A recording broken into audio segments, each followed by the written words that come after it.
Welcome to the Funnel Effect. Today we're undertaking a really critical deep dive.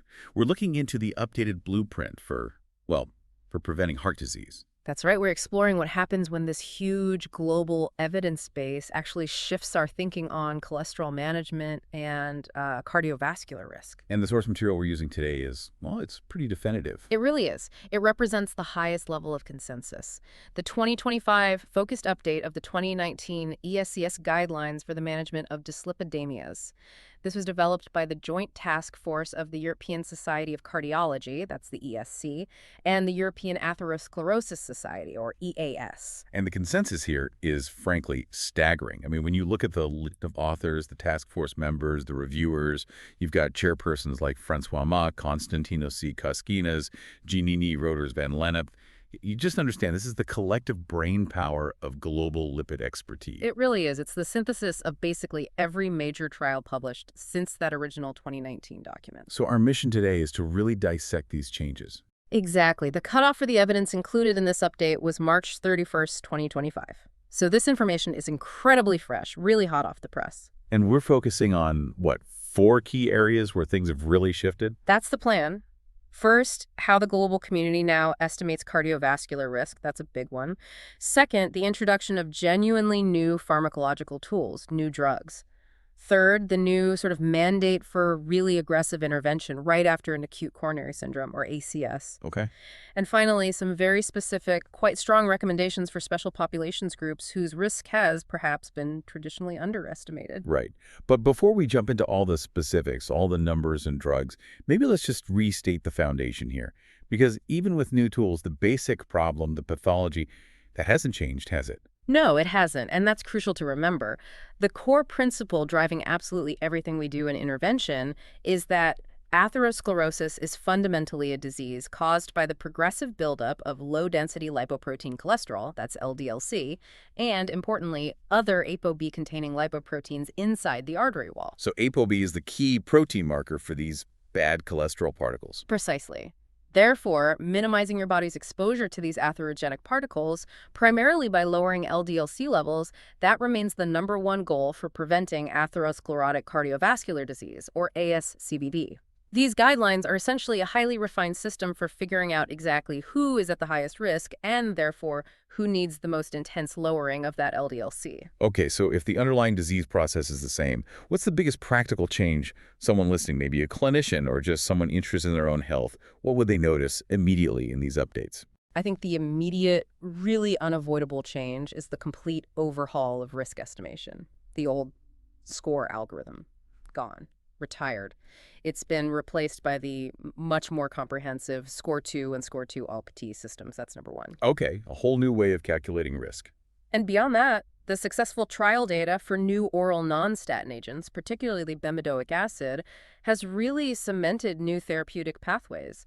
It fundamentally changes how we approach patients who, can't tolerate statins. Statin intolerance, yeah, that's always a huge challenge. Okay, that's a critical foundation. Let's start right there with risk estimation. If that's our starting point, what was wrong with the old SCORE system? Why did we need a total replacement? Right? Let's really unpack this monumental shift to SCORE2 and SCORE2. You said the old algorithm had flaws. What were they specifically? Well, the big one, the critical limitation of the old SCORE, was that it only estimated your 10-year risk for fatal cardiovascular events, just death from heart attack or stroke. Okay, only fatal events. But ASCVD, the actual burden of the disease, is much broader than that, right? It includes non-fatal heart attacks, non-fatal ischemic strokes. These things massively impact quality of life, healthcare costs, everything. The old SCORE basically underestimated the total burden of the disease we're trying to prevent. That makes sense. So these new algorithms, SCORE2 and SCORE2-OP, they're designed to give a much fuller, more, realistic assessment of your total risk, morbidity, and mortality. How's the population divided up now for using them? So SCORE2 is the recommended one for apparently healthy people under the age of 70. Then there's SCORE2-OP, the older person's version. That specifically tackles the population age 70 right up to 89 years. Extending it further into older age groups. Exactly. It extends our ability to accurately assess risk much further into those older age brackets, which is important because risk really accumulates rapidly then. And both of them estimate the 10-year risk for total ASCVD events, both fatal and non-fatal MI and stroke. And I noticed reading through it, there's a major change in one of the key inputs. The old system often used total cholesterol. The new one uses something called non-HDLC. Why is that specific change important? Yeah, that's probably one of the most important sort of technical improvements. Non-HDL cholesterol is calculated very simply. It's just your total cholesterol minus your HDLC, your good cholesterol. Okay, simple calculation. But why is it better? Well, because it captures the total concentration of all the potentially harmful atherogenic lipoproteins. That means LDL-C, yes, but also VLDL, IDL, and importantly, the residual cholesterol carried in those triglyceride-rich lipoproteins. Ah, so it includes more than just LDL. Exactly. High triglycerides and that residual cholesterol often get missed if you focus only on LDL-C. So non-HDL-C is now considered a more robust single marker of your total atherogenic risk burden. It gives a better overall picture. And another layer is sophistication. These scores are actually calibrated based on geography, aren't they? Reflecting different baseline CV mortality rates across Europe, grouping countries into low, moderate, high, and very high-risk clusters. That's right. That level of tailoring acknowledges that risk isn't, universal. It's not the same everywhere. So it makes the risk estimate more personal, more relevant to where you actually live. Precisely. That calibration really enhances the personalization. It recognizes that, say, a 10-year risk score of 5% in a country with very low baseline mortality is actually a much more alarming signal, probably justifying intervention sooner, than that exact same 5% score in a country with very high baseline mortality, where the relative benefit of treatment might be different. Okay, so this increased precision, using non-HDLC, calibrating for region, it must fundamentally change how intensely we treat someone. Can you walk us through how the updated definitions for very high and high risk now connect to these new score 2 and score 2 acute thresholds? Absolutely. And this gets back to that bedrock principle.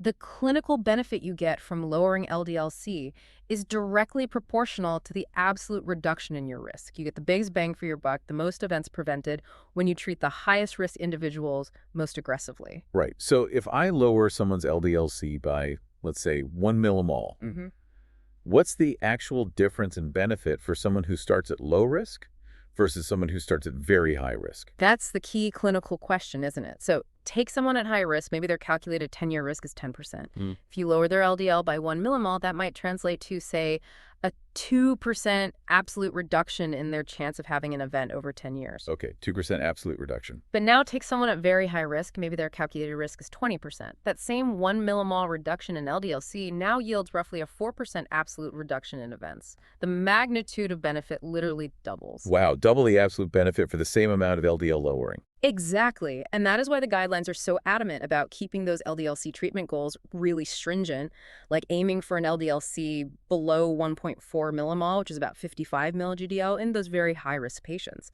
The stakes are just so much higher at the top end of the risk spectrum. That really crystallizes why identifying that risk accurately is so critical. Okay, so let's define those plop risk buckets using the new scoring system. What constitutes very high risk now? All right, very high risk. This includes people with existing conditions like documented ASCVD, so a previous heart attack, stroke, TIA, peripheral artery disease, that kind of thing. Or severe chronic kidney disease, specifically an eGFR less than 30. Or diabetes mellitus with target organ damage, or at least 3 major risk factors. Okay, so existing disease or severe comorbidities. Yes, and crucially now, it also includes anyone with a calculated score 2 or score 2 OP risk of 20% or higher over 10 years. And that 20% total event threshold, you mentioned it's roughly equivalent to the old 5% fatal event threshold, sort of conversion factor. Roughly, yes. The general thinking is that total events are about 4 times more frequent than fatal events in the general population. So they adjusted the thresholds upwards to account for including non-fatal events, essentially trying to keep the relative risk stratification similar. Makes sense. Okay, so that's very high risk. What about high risk? High risk. This category includes people with markedly elevated single risk factors, think an LDL-C way up there, over 4.9 millimole, which is about 190 mg/dL, or someone with genetically confirmed familial hypercholesterolemia FH, but without other major risk factors on top, or moderate chronic kidney disease, an eGFR between 30 and 59. And then, based on the score, anyone with a calculated score 2 or score 2 up risk falling between 10% and less than 20%. But clinical reality is often messy. People don't always fit neatly into these boxes. What happens when someone's score puts them right near a threshold? Say their score 2 risk is 9.5% and you need to decide about starting medication. This is where those risk modifiers come in, right? The factors listed in box 1 of the guidelines. Exactly right. Those modifiers are absolutely invaluable in those borderline cases. They allow for clinical judgment to potentially reclassify someone upwards into a higher risk category, even if the score alone doesn't quite hit the threshold. We can't just treat the score in isolation. We have to treat the whole person, the total risk profile. So what are some key examples of these clinical or demographic modifiers? Well, there's a family history of premature cardiovascular disease, meaning heart disease, in a first-degree relative before age 55 for men or 60 for women. Also, things like high-risk ethnicity, chronic stress, significant social deprivation, obesity, or having chronic inflammatory disorders like rheumatoid arthritis or psoriasis. And I noticed they specifically call out conditions like HIV infection, a history of preeclampsia during pregnancy, and even obstructive sleep apnea. It really highlights how systemic inflammation and other chronic conditions seriously contribute to vascular risk, even if someone's standard lipid panel looks okay on the surface. Absolutely. That systemic inflammation piece is increasingly recognized. Then we have the biomarker modifiers, things we can actually measure in the blood. The document really emphasizes, too, persistently elevated high-sensitivity C-reactive protein, or HSCRP, above 2 mg/L. That's a marker of inflammation. Yes, and elevated lipoprotein, often written as LPA, specifically levels above 50 mg/L or about 105 millilol. These biomarkers, particularly LPA, which we'll talk more about later, are considered independent, likely causal risk factors. Finding these can definitely justify bumping someone into a higher risk category and considering treatment. Okay, this naturally brings us to imaging, specifically looking for subclinical atherosclerosis. The guidelines seem to give a more explicit role now for things like CT scanning and coronary artery calcium or STACS scores. How does imaging fit into this decision-making, especially for someone maybe in that moderate risk zone? Right. This is a key update. The presence of subclinical coronary atherosclerosis may be seen on a CT angiogram or an increased CAC score. The guidelines use an example threshold of greater than 300 Agatston units is now a Class 3I recommendation. That means it should be considered to improve risk classification, particularly in those moderate risk individuals where you're on the fence about treatment. So it provides a direct look at the actual disease burden in the arteries, moving beyond just predicting future risk based on factors. Exactly. It's like looking under the hood. If you actually see significant calcium buildup, that's structural evidence of long-standing plaque development, that person is clearly at higher risk, pretty much regardless of what their calculated 10-year score number says. So a high CAC score pushes them towards more aggressive management. Definitely. Markedly elevated SAC scores, like those over 300, really push that individual's risk profile into a territory similar to secondary prevention, someone who's already had an event. It demands aggressive therapy. Conversely, a CAC score of 0 often indicates a much lower risk, at least in the short to medium term, which can be reassuring. But there's a nuance here, isn't there? Especially regarding patients already on statins. Yes, a crucial nuance. We have to be careful interpreting SAC scores in patients who are already being treated with statins. Why is that? Because statin therapy itself, paradoxically perhaps, can sometimes lead to an increase in coronary calcification over time. We've seen this in imaging studies. An increase? Doesn't that mean the disease is getting worse? Not necessarily. This increase in calcium is often interpreted as a sign of plaque stabilization. The idea is that the statin is helping to change the plaque composition, turning soft, lipid-rich, vulnerable plaques into more calcified, stable, tougher lesions, less likely to rupture. Ah, so more calcium might actually mean the plaque is becoming less dangerous thanks to the statin. Potentially, yes. So when you're evaluating a patient already on statins, maybe doing a follow-up scan, you need to interpret an increase in the CAC score cautiously. It might not signal treatment failure. It could actually reflect successful therapeutic remodeling of the plaque. It requires careful clinical context. That's a fascinating distinction. Imaging as both a risk classifier and potentially a treatment monitor, but with that important biological caveat. Okay, so we've established these highly precise ways to identify high risk. Now, this increased precision demands better tools, especially for those who struggle with the first-line defense statins. Let's move to these new pharmacological agents that are really changing the treatment toolkit. Let's kick things off with bempedoic acid. It's a new oral agent, and it seems designed to tackle that huge clinical headache, muscle-related statin intolerance. How exactly does it get around that problem? Yeah, bempedoic acid, or BA, is a major advance, largely because of its specific mechanism and where it works in the body. Like statins, it's an oral small molecule that targets cholesterol synthesis in the liver. But it works upstream of where statins act. It inhibits an enzyme called ATP citrate lyase. Okay, so statins block HMG-CoA reductase. BA blocks ATP citrate lyase earlier in the pathway. But the end result is similar. Less cholesterol made in the liver, which makes the liver pull more LDL out of the blood. Correct. Both paths lead to upregulation of LDL receptors on the liver surface. But the really clever part about BA is that it's a prodrug. Meaning it needs to be activated in the body. Exactly. And the specific enzyme needed to activate it, it's called very long chain. Acyl-CoA synthetase 1 is expressed almost exclusively in the liver. Crucially, it is not expressed in skeletal muscle tissue. So if it's not activated in the muscle, it can't cause muscle problems there. That's the key insight. Because the drug remains inactive in muscle tissue, the rates of muscle-related side effects seen in the big clinical trials were essentially the same as placebo. This molecular specificity is why it's considered such a potential game changer for patients who genuinely cannot tolerate statins due to muscle symptoms. That is fantastic news for those patients, and probably for adherents too. Yeah. How effective is it at actually lowering LDL-C? It's quite respectable. As monotherapy used on its own, it gives an average LDL-C reduction of around 23%. No. When you use it as an add-on therapy for patients already on a statin who just need a bit more lowering, it adds an incremental reduction of about 18%. Okay. But its potential seems really maximized when it's combined with ezetimibe, another non-statin oral agent. There's a fixed-dose combination pill available, and that pairing can achieve an LDL-C reduction of up to 38%. That's getting into a pretty significant reduction. But, as always, the real proof is in the clinical outcomes, not just the lab numbers. The CLEAR Outcome trial provided that evidence, right? Who was studied, and what did it find? Yes, CLEAR Outcomes was the pivotal trial. It enrolled over 13,000 high-risk patients who were documented as being unable to tolerate statins. This was exactly the population we needed data on.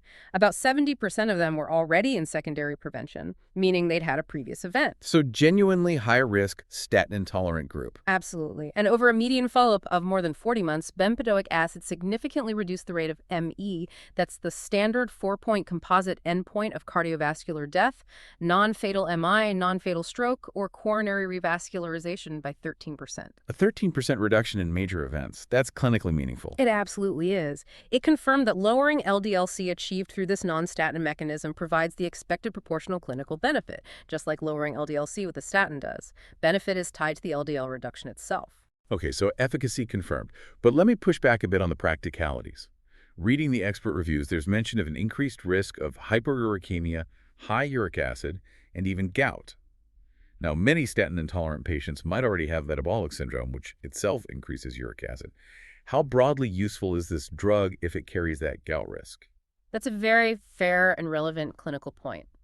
The incidence of gout was indeed higher in the BA group in CLEAR Outcomes, about 3.1% versus 2.1% in the placebo group over the trial period.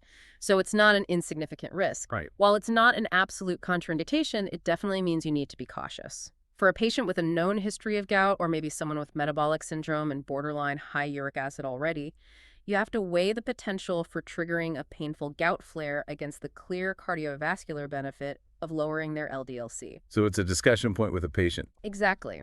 The guidelines advise caution in these specific groups, but the drug's overall utility remains very high because, for many, this risk is manageable, unlike the often debilitating muscle symptoms that completely stop them from taking statins. Monitoring uric acid levels, especially when starting the drug, is generally recommended.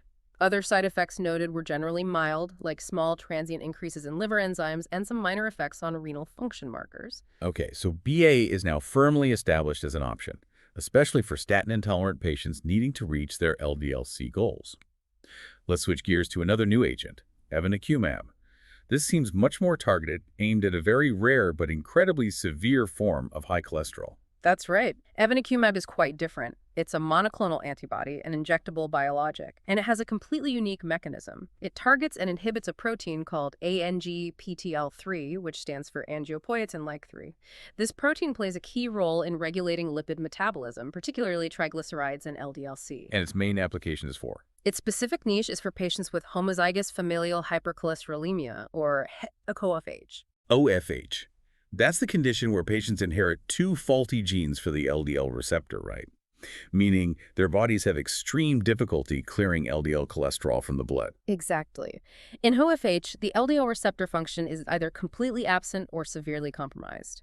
This is devastating because standard statins and even the powerful PCSK9 inhibitors rely heavily on having at least some functional LDL receptors to work effectively. So if the receptor isn't working, those drugs don't have much leverage. Precisely.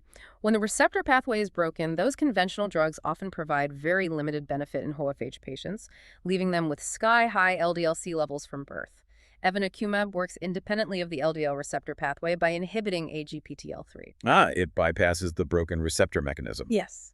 This makes it an absolutely essential tool for HoFH patients, typically aged 5 years or older, who are just not getting anywhere near their LDL-C goal, despite being on maximal doses of all other available therapies, sometimes including regular LDL apheresis, which is like dialysis for cholesterol. And what kind of LDL reduction can it achieve in this incredibly difficult-to-treat population? The results from the pivotal ELIPIS-HoFH trial were quite astonishing.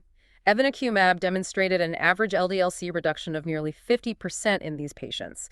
Given how high their baseline LDL levels are and the severity of the disease, that kind of reduction is truly life-changing, potentially life-saving for that specific population. Almost 50% reduction in HoFH. That's remarkable.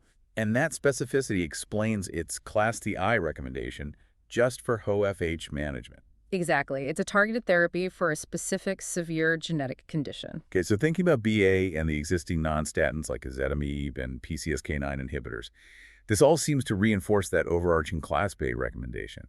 If LDL goals aren't met with statins, or if statins can't be used, you must use these non-statin therapies. The choice just depends on how much LDL lowering you actually need, right? Precisely. It becomes a question of the efficacy ladder. You need to figure out the gap between the patient's current LDL-C and their goal, which, remember, is determined by their risk category. Can we quickly walk up that ladder? How much reduction do you get with different combinations? Sure, so high-intensity statin monotherapy, that's your baseline, gives you roughly a 50% LDL reduction. If that's not enough, the next step is usually adding ezetimibe. It's oral, generally well-tolerated, and relatively inexpensive. That combination gets you up to about a 60–65% reduction. Okay, statin plus ezetimibe, maybe 65%. Still not enough for some very high-risk folks. For many very high-risk patients needing that sub 1.4 millimole goal, 65% might still leave them short. So the next major step up involves adding a PCSK9 inhibitor, either one of the injectable monoclonal antibodies like evolocumab or liricumab, or the small interfering RNA inclisiran. Adding one of those to a background of a high-intensity statin, potentially with ezetimibe too, can really push the total LDL-C reduction towards 75%, even 80% or more in some cases. And bempedoic acid fits in there presumably as an option instead of, or maybe even with ezetimibe, particularly if statins are off the table. Exactly. BA, especially combined with etimame, offers maybe a 40% reduction on its own, or adds about 18% on top of a statin.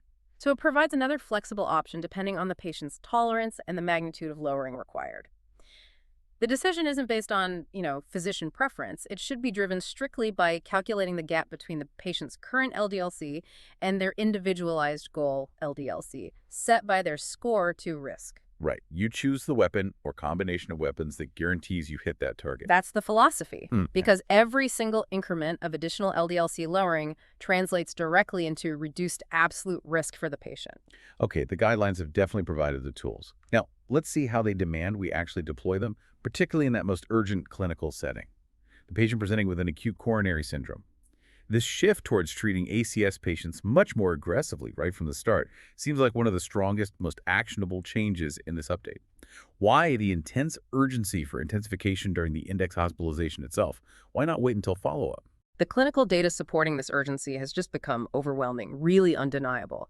We now understand that patients in the immediate post-ACS phase, right after a heart attack or unstable angina, are living in a period of extremely high vulnerability. A vulnerable period. Exactly. Observational studies consistently show that the cumulative incidence of having a second major event, another MI, a stroke, or cardiovascular death, approaches a staggering 10% within the first 100 days after the initial ACS event. That first 3 months is the period of highest risk.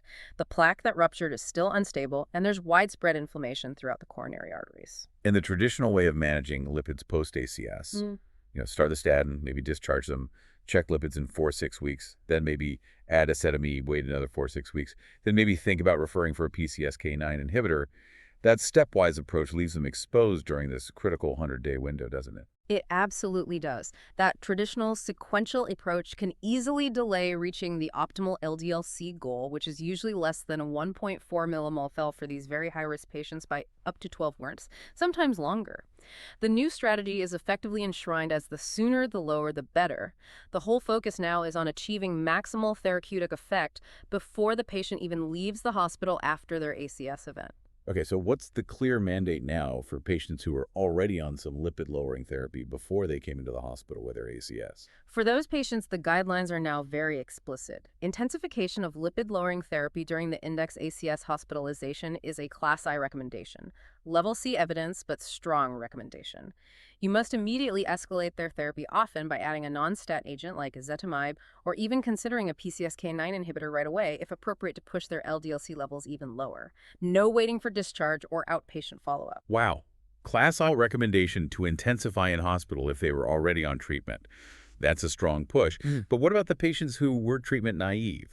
The ones who weren't on any lipid therapy before their ACS event? How aggressive should we be with them right out of the gate? This is the second key recommendation here, and yes, it represents a major operational shift for many hospitals. The guideline now states that initiating combination therapy specifically, a high-intensity statin plus ezetimibe should be considered, that's class area, level B evidence, during the index hospitalization for these treatment-naive patients, especially if they are considered unlikely to achieve their LDL-C goal with statin monotherapy alone. Okay, hold on. Jumping straight to combination therapy statin and ezetimibe for someone who hasn't even tried a statin before, isn't that potentially overkill? Why not just start with the high-intensity statin first? It might seem like overkill initially, but it's really about preventative defense, playing the odds based on strong evidence. This recommendation is heavily supported by the large IMPROVITE trial, which clearly showed an incremental clinical benefit when ezetimibe was added to statin therapy early after an ACS event. So IMPROVITE supports early combo therapy. Yes, and the rationale is quite simple. Almost all patients presenting with an ACS automatically fall into the very high-risk category. Their LDL-C goal is therefore less than 1.4 millimole, and ideally also a 50% reduction from baseline. For the vast majority of people presenting with ACS, their admission LDL-C level is high enough that even a high-intensity statin alone, giving maybe a 50% reduction, is simply insufficient to get them down below that 1.4 target. Right, the math often doesn't work with just a statin. Exactly. So by preemptively starting the combination of high-intensity statin plus ezetimibe right away in the hospital, you significantly increase the probability of hitting that crucial LDL target much faster, providing maximal protection during that highly vulnerable early phase. Okay, that makes sense from a risk reduction perspective. But help me understand the science behind this speed. Beyond just preventing future big events like another heart attack, does this rapid, very intensive LDL-C reduction actually do anything to the vulnerable coronary plaques themselves, the ones that caused the event in the first place? It absolutely seems to, and this is where the science gets really exciting and supports the sooner, lower, better strategy biologically.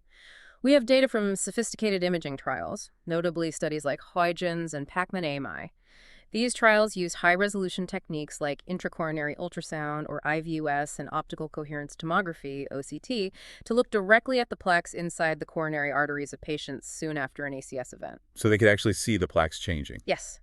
These trials showed that when LDL-C was lowered very aggressively and very early, often using combinations like statin plus ezetimibe plus a PCSK9 inhibitor, pushing LDL levels well below even the guideline targets there were measurable positive changes in the plaques themselves over a relatively short period. What kind of positive changes? They documented actual regression, meaning shrinkage, of the coronary plaque size or volume. And perhaps even more importantly, they saw changes in the composition of the plaque. Those dangerous, lipid-rich, vulnerable plaques started to become more fibrous, develop thicker protective caps, and essentially become more stable. They shrunk and hardened. Wow. So we're not just lowering a number in the blood, we're potentially stabilizing the dangerous plaques almost immediately. That's the biological validation for this aggressive approach. We're not just passively waiting to prevent a future event months or years down the line. We are actively treating the underlying instability of the coronary artery disease right now during the acute phase, trying to favorably remodel those culprit plaques. So the mandate is crystal clear. Identify the very high risk in ACS, initiate intensive therapy, likely combination therapy, before discharge, and ensure the patient is maximally protected during that critical inflammatory high-risk 100-a-day window post-event. Precisely. And importantly, while the combination therapy might be initiated in hospital, the follow-up remains critical. LDL-C levels must be checked typically 4 to 6 weeks after discharge. And if that very high-risk goal of less than 1.4 millimole is still not met despite the initial statin-ezetimibe combo, then the guidelines state that the addition of a PCSK9 inhibitor should be implemented promptly without further unnecessary delay. Get them to goal fast. Okay, let's shift focus now from LDL-C to some of the other important players in cardiovascular risk. Lipoprotein, or LPA, and triglycerides. LPA really seems to have moved firmly into the spotlight in recent years as a recognized causal risk factor, hasn't it? It absolutely have. The evidence supporting LPA as a likely causal, independent, and direct factor contributing to ASCVD risk, and also notably to aortic valve stenosis or AVS, is now incredibly strong. It's no longer just considered an association. It's seen as part of the causal pathway. And I've heard it described as potentially more atherogenic particle for particle than standard LDL-C, is that right? Yes, there's good biological plausibility and some evidence to suggest that per particle, LPA may indeed be more damaging to the artery wall than LDL-C.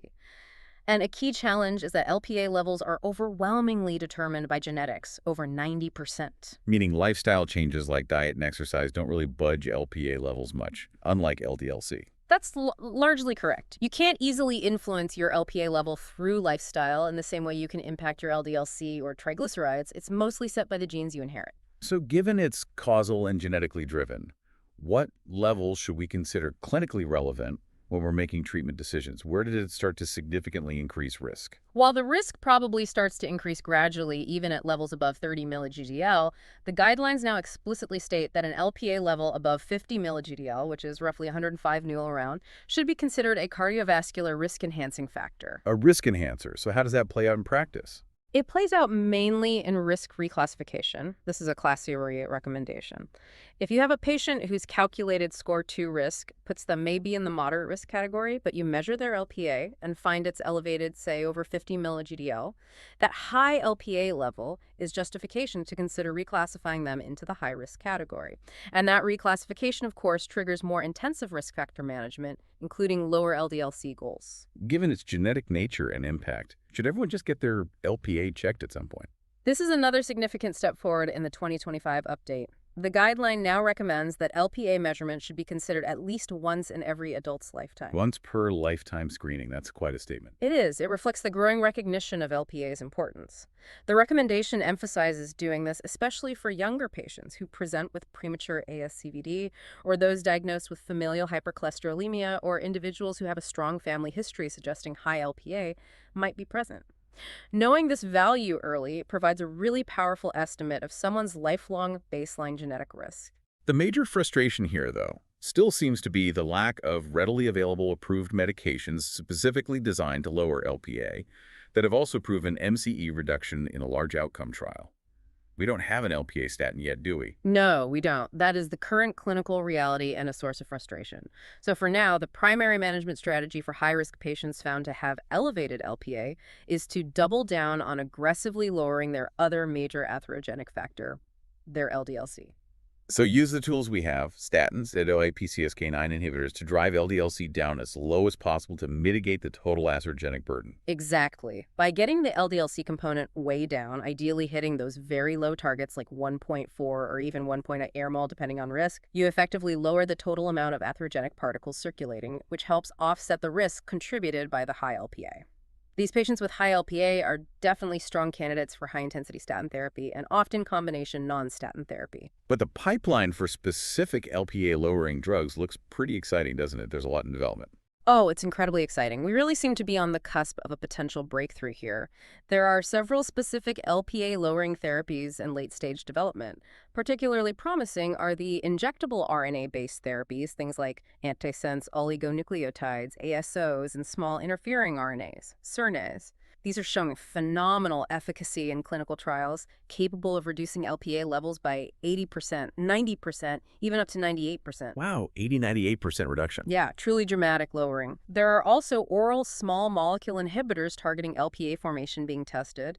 The results of the large cardiovascular outcome trials using these dedicated LPA lowering agents are very eagerly anticipated, likely coming out around 2026 or 2027. That could completely revolutionize management if they prove successful. Definitely something to watch closely. Okay, let's pivot now to the other lipid fraction often discussed, hypertriglyceridemia or high triglycerides. What are the key updates here, especially concerning the role of fibrates and those sometimes controversial omega-3 fatty acids? Right, triglycerides, first principle. For high-risk patients who also happen to have elevated triglycerides, statins remain the absolute cornerstone of treatment. Why? Because statins are unequivocally proven to reduce overall ASCVD risk in these patients, regardless of the triglyceride level. So statin first, always, Yeah, for ASCVD risk reduction. always. Now, regarding fibrates drugs like fenofibrate or bisafibrate, the guidelines maintain a somewhat cautious or nuanced stance. Yes, fibrates can significantly lower triglyceride levels, often by 30–50%. However, their efficacy in actually reducing major ASCVD outcomes on top of statin therapy is still considered not definitively established. I seem to recall older trials like FIELD and maybe the more recent prominent trial with pimafibrate didn't show a clear cardiovascular benefit for fibrates in statin-treated patients. Exactly. That's the source of the caution. Those large trials largely failed to demonstrate a convincing reduction in major ASCVD events when fibrates were added to statins in high-risk individuals, particularly those with diabetes. While fibrates are very effective at lowering triglycerides, their added benefit for preventing heart attacks and strokes seems limited compared to optimizing statin therapy.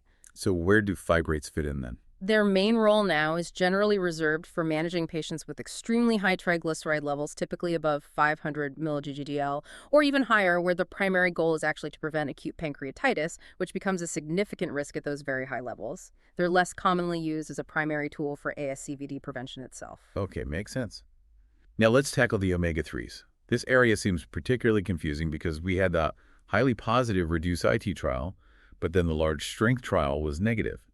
How did the guideline task force reconcile that conflicting data? Yes, that discordance has caused a lot of debate. The task force addressed it directly in the guidelines. They acknowledged the conflicting results and suggest that the difference likely relates to two key factors: the specific omega-3 compound used in each trial, and potentially the composition of the placebo control. Okay, let's break that down. Strength was the negative trial. Yes. Strength tested a formulation containing a mixture of two omega-3 fatty acids, EPA and DHA. And importantly, its placebo was corn oil. Strength failed to show any cardiovascular benefit in high-risk patients on statins with high triglycerides. Right. Now contrast that with REDUCE-IT, which was positive. REDUCE-IT tested a very specific compound, Yeah. a highly purified, high-dose formulation of just eicosapentaenoic acid ethyl ester, essentially. Pure EPA, branded as Vascepa, icosapent ethyl. The dose was high, 4 grams per day, and crucially, its placebo was mineral oil. REDUCE-IT showed a significant 25% relative risk reduction in major cardiovascular events. Yeah, the mineral oil placebo. That's been a major point of controversy, hasn't it? The concern that the placebo itself might not have been truly inert. Exactly. That's the crux of the debate.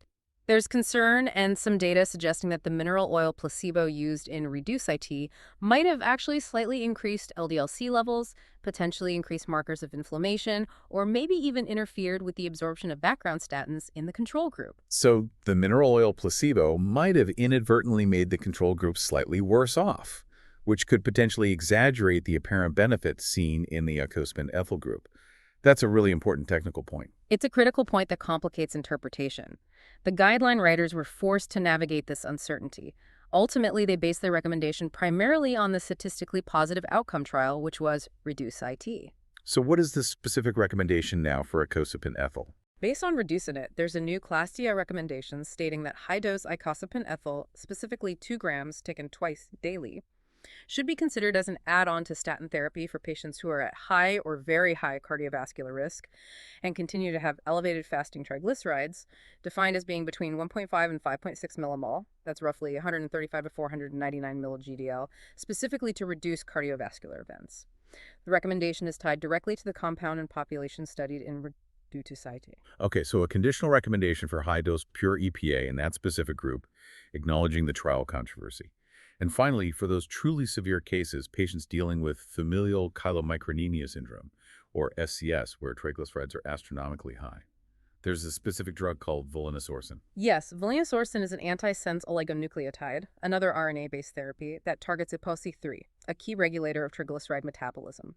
It's reserved specifically for patients with severe hypertriglyceridemia, usually over 8.5 millimol, around 750 milligdal, caused by genetically confirmed FCS. And its main goal is pancreatitis prevention. Primarily, yes.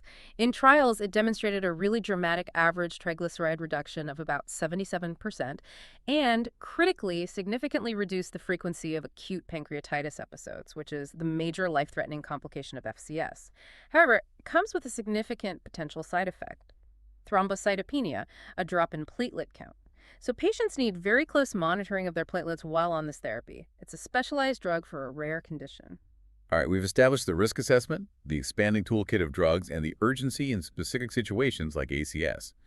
Now let's turn to a couple of special populations where the standard risk calculation rules just don't seem to apply accurately, starting with primary prevention in people living with HIV, or PWH. This is arguably one of the most profound and practice-changing policy shifts in the entire focused update, certainly for primary prevention.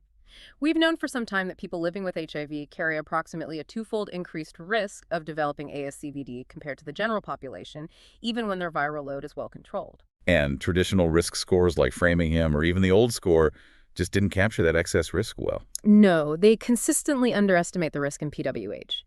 This excess risk is thought to be driven by a combination of factors: the chronic inflammation and immune activation associated with HIV infection itself, even when treated, plus potential specific effects of certain antiretroviral therapy or ART regimens on lipids and metabolism. And this major change in the guidelines is driven almost entirely by the results of one massive clinical trial, Reprieve, correct? Absolutely. The Reprieve trial was a true landmark study.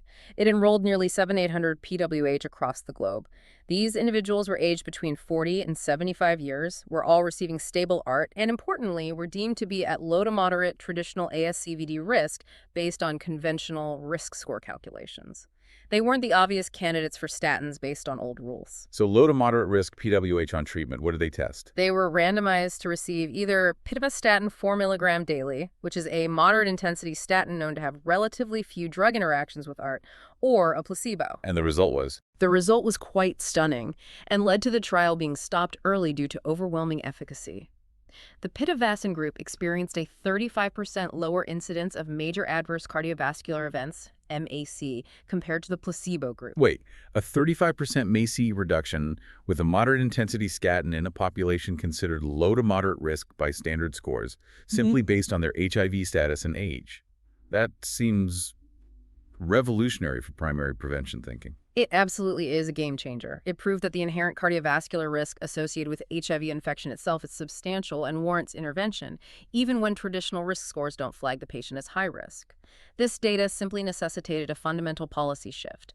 It recognizes that HIV infection acts as a massive intrinsic risk multiplier, almost regardless of the patient's calculated LDL-C level or their standard score result. So what is the bold new recommendation stemming from Reprieve? It's very direct.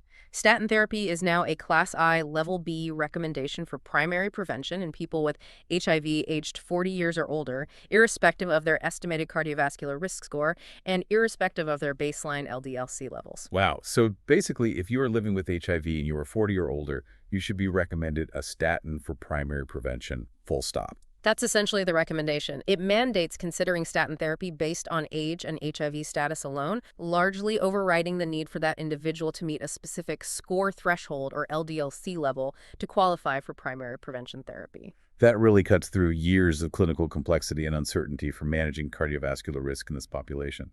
But if we are now recommending statins for potentially millions more PWH over 40, we absolutely must emphasize that crucial safety note regarding potential drug interactions with their antiretroviral therapy. Right, paramount. Absolutely critical. The choice of statin in PWH is extremely important. As mentioned, pitavastatin was used in Reprieve, partly because it has a lower known risk of problematic drug interactions with many common ART regimens compared to some other statins like simvastatin or even atorvastatin at higher doses, which are metabolized differently. So clinicians need to be vigilant about checking interactions. Absolutely vigilant. Before starting any statin in a person with HIV, the clinician must carefully review the patient's specific ART regimen and choose a statin with a documented low potential for interaction. Getting this wrong could lead to increased statin toxicity, like muscle problems, or conversely, reduced efficacy of either the statin or the life-saving ART medication. Compatibility checks are essential. Okay, vital safety point. Now, the second special population highlighted involves the interface between cardiology and oncology specifically, using statins potentially to protect the heart during certain types of cancer treatment. Yes, this is a rapidly emerging and important field, often termed cardio-oncology.